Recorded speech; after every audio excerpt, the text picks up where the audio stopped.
It's that time again! We're a mere few hours away from another Starship launch, and you're probably wondering, what else is new on this flight? What else is SpaceX doing? What do I need to know ahead of this launch? Well, this video is precisely your all-in-one guide to know what's coming up on Starship's fourth flight.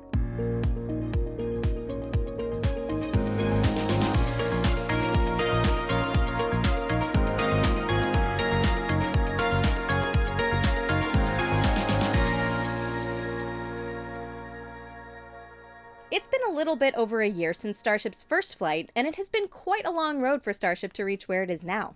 To understand what's coming up on this fourth flight, we have to take a short trip down memory lane to see where we were and where we're going, especially since Flight 4 shouldn't be repeating any of the older failures. We all remember how on Starship's first flight, the Raptor engines were shutting down left, right, and center, leaks developed on the engine section, fire started due to those leaks, and the vehicle eventually lost attitude control during flight. What's more, the automated flight termination system activated but didn't destroy the rocket, essentially failing at actually terminating the flight.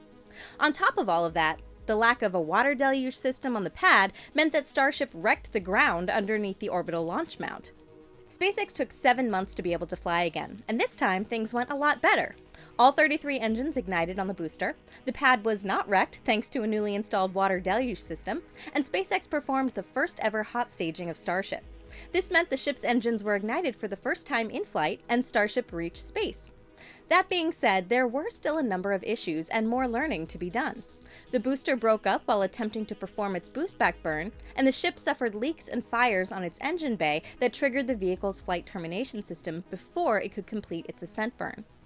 4 months passed until SpaceX launched Starship again, and it finally was able to complete a full ascent burn of both booster and ship. Hot staging was successful once again, and the booster was able to survive through its boostback burn. The ship also reached its intended near-orbital trajectory and performed several secondary tests while in space. This included the opening and closing of the Pez dispenser door and transferring liquid oxygen from the header tank down to the main tank.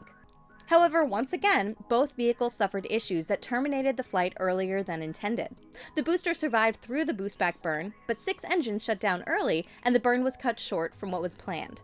Even with that, the booster still managed to go through atmospheric entry, making use of the vehicle's grid fins for aerodynamic control.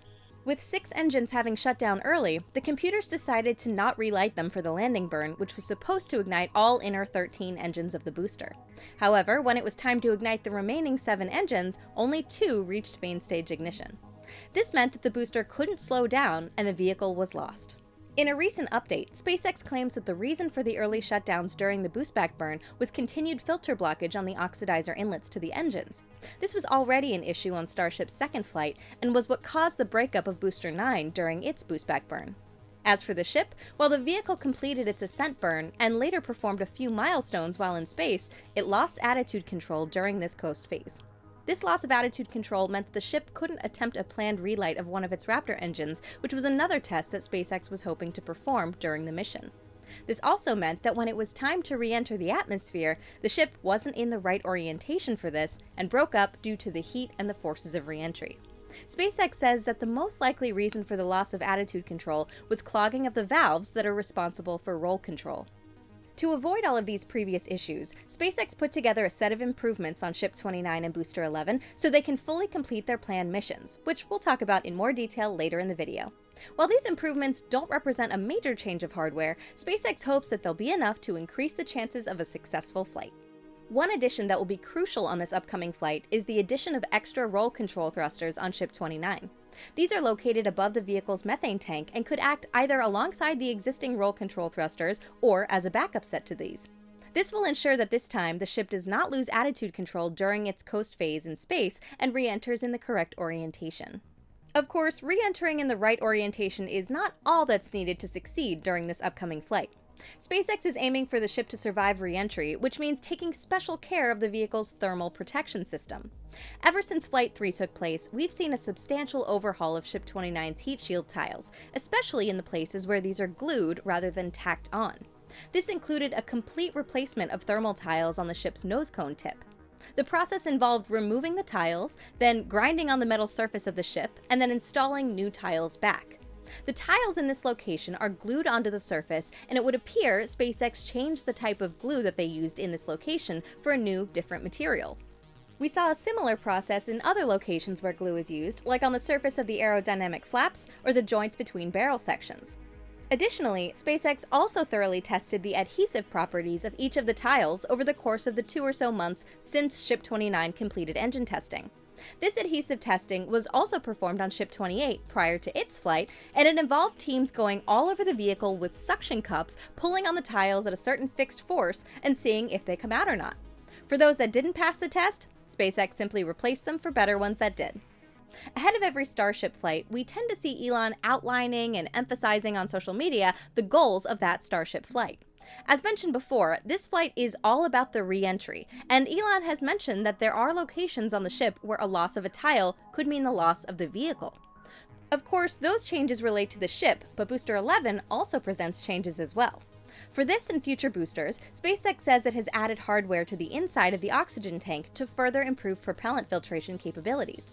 This will hopefully avoid the continued issues with filter blockage as seen on Flights 2 and 3 of Starship. Additionally, SpaceX says that, quote, utilizing data gathered from Super Heavy's first ever landing burn attempt, additional hardware and software changes are being implemented to increase startup reliability of the Raptor engines in landing conditions. That is essentially saying that now that they know what happens when Raptors try to relight for a booster landing, they've been able to tweak both hardware and software so that this time the landing burn is more successful. Another set of improvements seen on Booster 11 relate to structural reinforcements. These may not necessarily be due to what was found on Flight 3, especially because some of these reinforcements were already seen well before that flight, but SpaceX may have added these just for peace of mind and to improve the overall reliability of the booster during flight. For example, we've seen structural reinforcements on the vehicle's methane tanks with a substantial addition of stringers compared to previous boosters. Other locations with reinforcements are grid fin frames, the liquid oxygen tank, and even on the cowbell vents as well. Going up to the top of the booster, the hot staging ring has also had an interesting change as well. This change was spotted quite a while ago by our own Mary when Booster 11's hot staging ring was being staged next to the Mega Bay prior to its installation on the vehicle.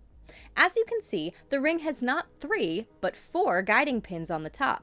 The shape of these pins allows SpaceX to guide the ship down to the booster when stacking it on a pad, while a clamp in the middle of these pins holds onto the ship and joins both stages together.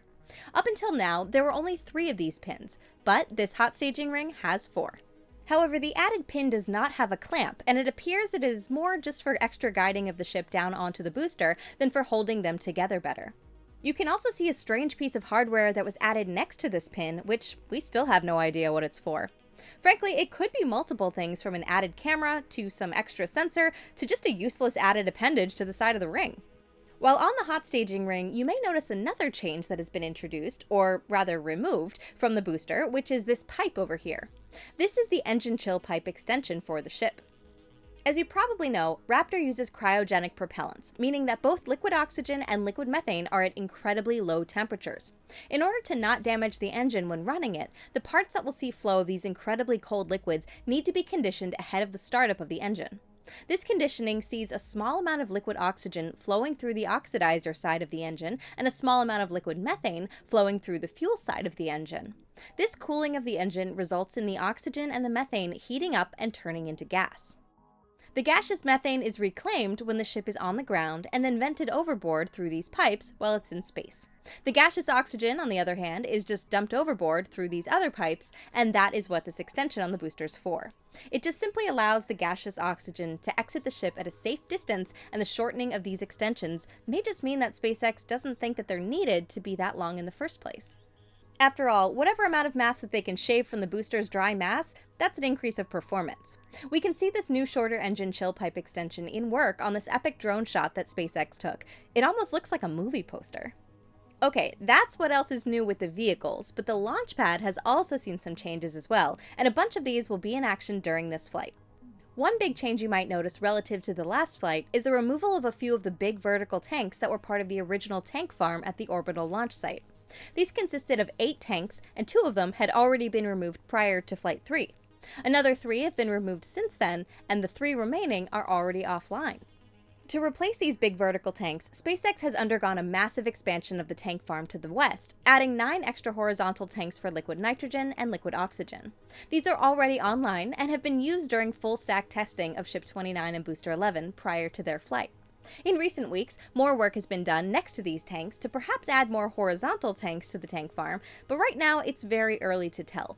We also don't know what SpaceX may do with the locations where the old vertical tanks were located, but they could also take advantage of that to add even more propellant storage at Starbase. Another set of upgrades we've seen during the refurbishment process after Flight 3 was the replacement of the hold-down arm linkages on the orbital launch mount by newer and upgraded ones. Additionally, the booster quick disconnect received a new door that should better protect the booster umbilicals from the fury of all 33 Raptor engines at the base of the rocket. But it's not just the orbital launch mount that's seen additional protections to survive through a Starship liftoff. We've also seen SpaceX teams adding protections to the wiring and piping on the launch tower chopstick arms. The addition of these protections will hopefully mean no major work will be needed on the arms after this upcoming flight. Another change that we've seen for these chopsticks has been the upgrade of the actuator for the left arm. This is translated into a much faster opening and closing movement of this arm compared to just a few months ago. This is potentially one of the many incremental upgrades to allow these chopstick arms to catch the booster in the near future. Another change you may notice at the launch site for this mission is that the suborbital launch pad is no longer there. SpaceX has removed this launch pad and the tank farm that was here as well in order to leave room for the upcoming second orbital launch pad at Starbase. Foundation work for the launch tower is already well underway, and 7 out of the 9 tower sections that make up its structure are already staged at Starbase. The other 2 remaining sections, as well as the chopstick arms and the carriage system, have recently left the Kennedy Space Center and are en route to Starbase. This all but guarantees that perhaps by the next flight of Starship, the skyline at the launch site will most likely look a lot different than it does today. So with all of these changes, what should we expect different on launch day? Well, the timeline of events ahead of a Starship launch begins several hours prior to liftoff with the closure of Highway 4 by Cameron County Police in coordination with SpaceX security. Boca Chica Beach is also closed to the public, and Starbase, Boca Chica Village, and essentially every location within the blast danger area is evacuated. This includes not just residents, but also non-essential SpaceX employees and contractors. While all of this is happening, SpaceX teams at the launch pad will complete closeout work, performing final checks of the launch pad and vehicles prior to vacating the launch pad. During the countdown, we will also see the chopstick arms opening and revealing the fully stacked rocket ahead of the propellant load sequence. Prior to that propellant load sequence, the tank farm will be chilled down and conditioned. This will mean that we'll see activity from the new horizontal tanks as liquid nitrogen and liquid oxygen flows from them out to the different parts of the tank farm. As the conditioning process continues, we'll see lots of venting from the subcoolers and the tank farm in general. This is expected and has been seen on previous flights before, so don't worry and enjoy the show. During the conditioning process, SpaceX begins the load of carbon dioxide on the booster for the vehicle's own fire suppression system. This will be evidenced by vents coming off of the tower-facing chines on the Super Heavy booster. Once the tank farm is chilled down and conditioned, there will be another conditioning and chill-down process, but this time it'll be for the propellant lines that go to the launch mount and up the launch tower. This will be evidenced by the OLM and tower vents, which will be made visible during this time. The OLM vent will first start weak and will progressively become more active as propellant load approaches. This final state is what we call the waterfall mode. As for the tower vent, it'll appear and disappear twice before the propellant load starts. This propellant load sequence will be fast, just like on Flight 3, but it has been tweaked just a little bit, perhaps as a result of the experience from that flight. Just like last time, ship propellant load will begin before the booster propellant load, but liquid methane will be going in first instead of liquid oxygen. This will also be happening a few minutes later than for Flight 3, with ship fuel load starting at the T-49 minute mark, followed 2 minutes later by the start of liquid oxygen load. Booster propellant load will start at the T-40 minute mark, with the loading of liquid methane followed 3 minutes later by the start of liquid oxygen into the vehicle. Engine chill will begin at the same time as for the previous flight at T-19 minutes and 40 seconds, so no change there. The propellant load sequence will then end just like it began, with the ship ending first at the T-3 minutes and 20 seconds mark, followed by the booster 30 seconds later. This is also different than on Flight 3, when the roles were reversed and the booster ended first at T-3 minutes and 20 seconds, and then the ship 30 seconds later.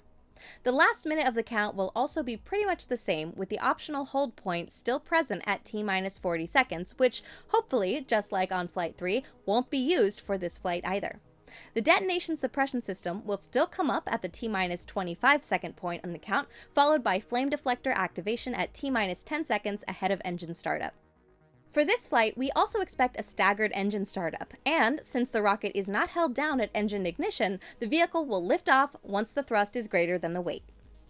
During launch, the timeline and sequence of events will be very similar to Flight 3. Once Starship lifts off, it'll head downrange towards the east and over the Gulf of Mexico. The rocket will go supersonic and hit its maximum aerodynamic pressure at T plus 62 seconds, about 10 seconds later than on the previous flight. Booster 11 will continue firing all its 33 engines for nearly another 2 minutes after that, when hot staging is set to take place.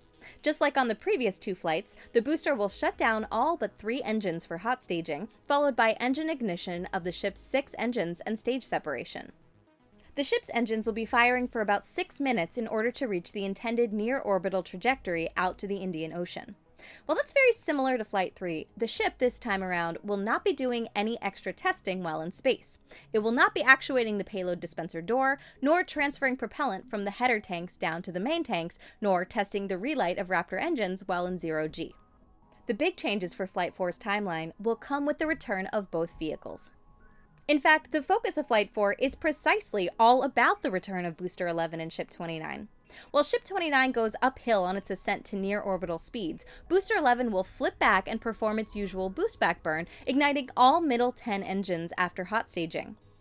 This will bring the booster's trajectory back closer to shore, but not all the way back to the launch site. For this flight, SpaceX intends to jettison the hot staging ring 2 seconds right after boost-back shutdown, eliminating mass from the booster ahead of its landing. The booster will then use its grid fins during re-entry to guide itself to the target landing location. For this flight, SpaceX hopes the booster will be able to target a precise landing location in the Gulf of Mexico, where it'll simulate a landing back on the launch tower chopstick arms. This landing burn will begin at T plus 6 minutes and 43 seconds, with the start of all inner 13 engines, after which it'll go down to just 3 engines for the last portion of the landing. The whole maneuver is planned to take about 21 seconds, so we'll know very quickly if things are going as they're supposed to. If this landing goes right, Elon says he hopes SpaceX will move to actual booster landings back on the pad on the next flight. But don't be surprised if this is pushed to a later flight, as it is quite a challenging goal. While that will be going on with Booster 11, Ship 29's return will also be front and center, and it's a key goal for this flight.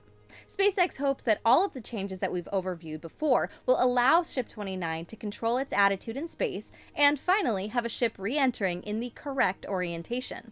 The goal is for Ship 29 to go further through re-entry than Ship 28, ideally through the maximum heating portion of the re-entry. If, and this is a big if, Ship 29 does indeed survive re-entry, SpaceX plans another change for this flight. On flights 1, 2, and 3, the plan was to let the ship impact the ocean at terminal speeds if it were to reach this point in the flight. However, for Starship's 4th flight, Ship 29 will attempt a flip and landing burn, just like we saw in the 10-kilometer hops that took place in 2020 and 2021. However, unlike those, this time the ship will have gone through an actual re-entry, and it's equipped with Raptor 2 engines, which are much more powerful and reliable than the ones that flew back then.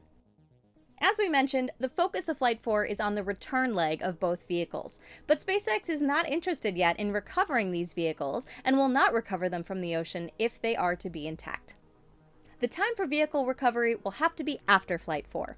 Of course, right before, during, and right after a Starship flight, everyone is thinking what else might be coming after that. If you're like that, well, here's a sneak peek.